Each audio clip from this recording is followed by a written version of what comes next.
ದರ್ಶನ್ ಅಭಿಮಾನಿಗೆ ಬಿದ್ದಿದೆ ಗುಸ್ಸ. ದರ್ಶನ್ ಮನೆ ಮುಂದೆ ನೋ ಸೆಲೆಬ್ರೇಷನ್. ಆರ್ಆರ್ ದರ್ಶನ್ ನಿವಾಸದ ಎದುರು ಭದ್ರತೆಯನ್ನ ಹೆಚ್ಚಿಸಲಾಗಿದೆ. ಕುಡಿದು ಪೊಲೀಸರ ಮುಂದೆ ಹೈ ಡ್ರಾಮಾ ಮಾಡಿದ ಅಭಿಮಾನಿಗೆ ಪೊಲೀಸರಿಂದ ಬಿದ್ದಿದೆ ಗುಸ್ಸ. ನೋಡುತ್ತಾ ಕೆನ್ನೆಗೆ ಭಾರಿಸಿದ್ದಾರೆ ಪೊಲೀಸರು. ಹೊಡೆತ ಬಿದ್ರು ಮತ್ತೆ ದಚ್ಚು ಅಭಿಮಾನಿ ಹೈ ಡ್ರಾಮಾ ಹೆಚ್ಚಾಗಿದೆ. ಎಎಸ್ಐ ಯೋಗ ನರಸಯ್ಯನಿಂದ ಈ ಹಲ್ಲೆ ನಡೆದಿದೆ.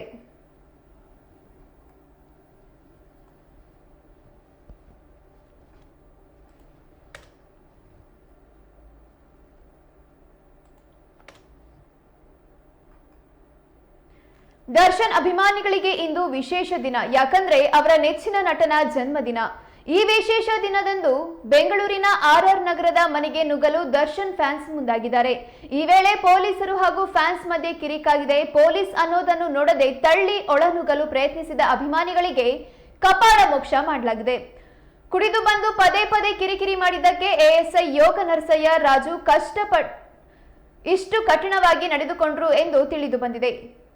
ಸದ್ಯ ಇಲ್ಲಿಗೆ ನಿಲ್ಲದ ದರ್ಶನ್ ಅಭಿಮಾನಿಯ ವರ್ತನೆ ಹೊಡೆತ ಬಿದ್ದ ಮೇಲೂ ಪೊಲೀಸರ ಮುಂದೆಯೇ ಹೈ ಡ್ರಾಮಾ ಮಾಡಿದ್ದಾನೆ.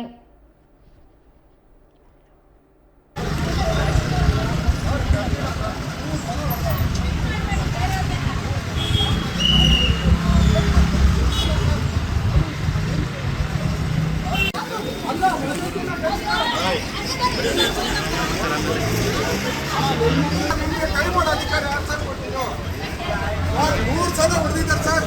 ಇಲ್ಲ ಸರ್, 3 ಸಲ ಹೊಡೆದಿದ್ದಾರೆ. ನಾನೇನಿಲ್ಲ, ಒಂದೇ ಒಂದು ಹಾರ ಹಾಕ್ಬೇಕು ಅಂತ ಬಂದಿದ್ದು. ಕೊಡಪಲ್ಲಿ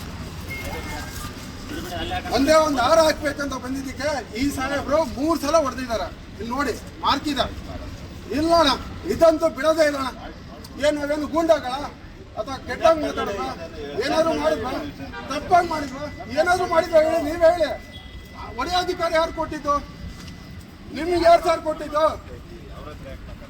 ಸರ್ ನಾನೇನು ಕೇಳಿದೆ ಗೊತ್ತಾ ಸರ್, ಒಂದು ಹಾರ ಹಾಕ್ಬಿಟ್ಟು ಬರ್ತೀನಿ ಸರ್. ಅವರಂತೂ ಇಲ್ಲ, ಬೋರ್ಡಿಗೆ ಒಂದು ಹಾರ ಹಾಕ್ತೀವಿ ಅಂತ ಕೇಳಿದ್ರೆ ಅಷ್ಟೇನಾ ಸರ್? ನಿನ್ನೆ ಕೇಕ್ ಕಟ್ ಮಾಡಿದ್ದೀವಿ. ಒಂದು ತಪ್ಪು ಮಾಡಿಲ್ಲ ಸರ್. 3 ರೇಟ್ ನಾನು ಹೊಡೆದಿದ್ದೀನಿ ಅವ್ರಿಗೆ. ನಾನು 3 ರೇಟ್ ಅವ್ರಿಗೆ ಹೊಡೆದಿದ್ದೀನಿ. ಏನಾಗ್ತಿತ್ತು? 353 ಕೇಸ್ ಹಾಕ್ತೀನಿ ನಿಮ್ಮ ವಯಸ್ಸೋದಿಗೆ.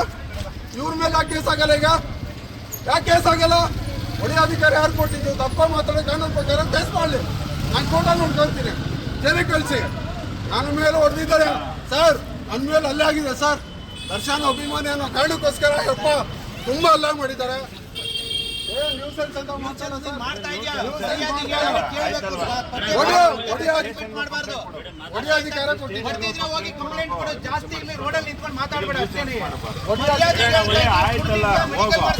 ಮೆಡಿಕಲ್ ಮಾಡ್ತೀವಿ. ಸುಮ್ಮನೆ ಹೋಗ್ತೀಯ, ಏನ್ ಮಾಡ್ತೀವಿ ಹೇಳು? ಕಂಪ್ಲೇಂಟ್ ಕೊಡು, ಹೋಗಿ ಸ್ಟೇಷನ್ ಕಂಪ್ಲೇಂಟ್ ಕೊಡು. ಇಲ್ಲಿ ನ್ಯೂಸೆನ್ಸ್ ಮಾಡಬೇಡ. ಇಲ್ಲಿ ಅಷ್ಟೇನೆ ಹೋಗಿ ಸ್ಟೇಷನ್ ಅಲ್ಲಿ ಹೊಡೆದಿದ್ದಾರಲ್ವಾ, ಕಂಪ್ಲೇಂಟ್ ಮಾಡು ನೀನು. ಹೋಗಿ ಅಲ್ಲ ಸರ್, ಮಾಡ್ಲಿ, ನೀನು ಮಾಡ್ಲಿ. ಸುಮ್ಮನೆ ಪಬ್ಲಿಕ್ ಮಾತಾಡ್ಬೇಡ. ಹೋಗಿ ಸ್ಟೇಷನ್ ಅಲ್ಲಿ ಕಂಪ್ಲೇಂಟ್ ಕೊಡು. ಹೋಗು ಪಬ್ಲಿಕ್ ಹೋಗಿ ಪೊಲೀಸ್ ಸ್ಟೇಷನ್ ಅಲ್ಲಿ ಕಂಪ್ಲೇಂಟ್ ಕೊಡು. ಹೋಗಿ ಸುಮ್ಮನೆ ಹೋಗಿ ಕಂಪ್ಲೇಂಟ್ ಕೊಡು. ಮಾಡಬೇಡ. ಆಯ್ತು, ಕಂಪ್ಲೇಂಟ್ ಕೊಡ್ರಿ. ಹೋಗ್ರಿ ಸ್ಟೇಷನ್ಗೆ ಹೋಗಿ ಕಂಪ್ಲೇಂಟ್ ಕೊಡ್ರಿ. ಹೋಗಿ ಸ್ಟೇಷನ್ಗೆ ಹೋಗ್ರಿ. ಸುಮ್ಮನೆ ರೋಡಲ್ಲಿ ನಿಂತ್ಕೊಂಡು ನಾನು ಇದನ್ನ ನ್ಯೂಸೆನ್ಸ್ ಮಾಡ್ಬೇಡ.